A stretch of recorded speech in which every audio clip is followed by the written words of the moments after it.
আপনার কষ্ট দেখে আমার নিজেরই খারাপ লাগছে। কতগুলো দিন যাবত আপনি ঘুরে বেড়াচ্ছেন। আপনি কি আমাকে সাহায্য করতে পারবেন? আসলে এই ডিপার্টমেন্টের কাজ আমার না। আপনি একটা কাজ করেন, আমার সঙ্গে চলেন।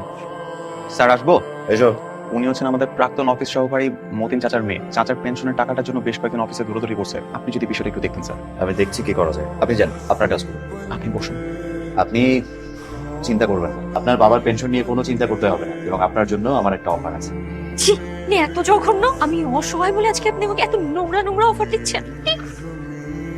আপনি আসলে ছাড়বেন না, আপনি এখনই থানায় যাবেন, ওনার বিরুদ্ধে শক্ত অভিযোগ করবেন। আমি আপনার পুরো ব্যাপারটা বুঝতে পেরেছি।